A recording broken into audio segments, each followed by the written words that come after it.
आँखें माँ काजर होठ माँ लाली, आँखें माँ काजर होठ माँ लाली, टिकली सुघर लगाए हंस, नवा नवा बसती माँ दिख थस, काखर घर तय आए हंस वो, काखर घर तय आए हंस।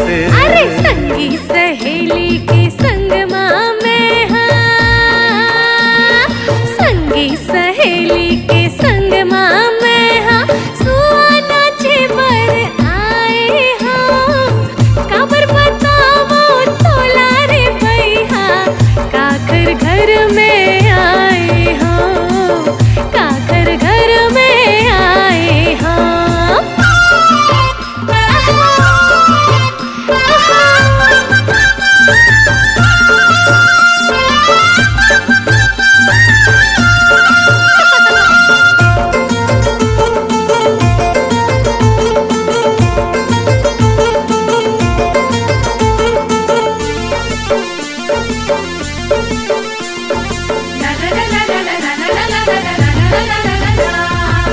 काया कंचन रूप है सुंदर, चाल हवै मतवारी वो, तोर चर्चा होवत रही थे घर अंगना दुआरी हाँ, घर अंगना दुआरी वो।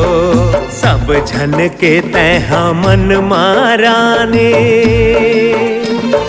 सब झन के तैहा मन मारानी, नशा बन के छाए हंस, नवा नवा बस दिमा दिख थस, काखर घर तय आए हंस वो, काखर घर तय आए हंस।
भाग हकाखर ऊंचा होए, बनबे काखर गोरे, कौन लकस ही बोले रे रानी, तोर माया के डोरे हाँ, तोर माया के डोरे। जिनकी ला काखर सुफल करे बरे, जिनकी ला काखर सुफल करे बरे, धरती माँ सिर जाए हंस, नवा नवा बसते माँ दिख थस, काखर घर तय आए हंस वो, काखर घर तय आए हंस। संगी सहेली के संग माँ में हाँ, संगी सहेली के संग माँ में हाँ, सुहाना जेवर आए हाँ, काबर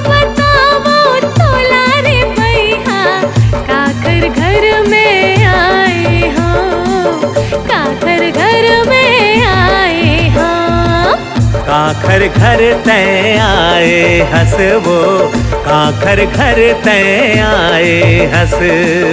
काकर घर में आए हम। ए गोरी काखर घर तय आए हंस।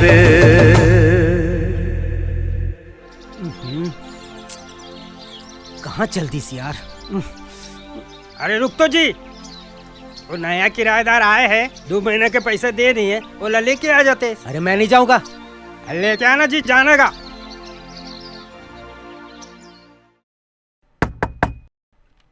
अरे किराया लेबर आया हूँ, फोकट में रहा, 2 महीना किराया नहीं दे। कब दू किराया?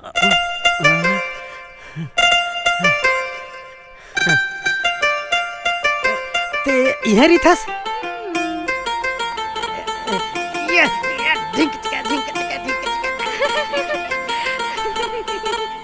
Ha ha ha ha.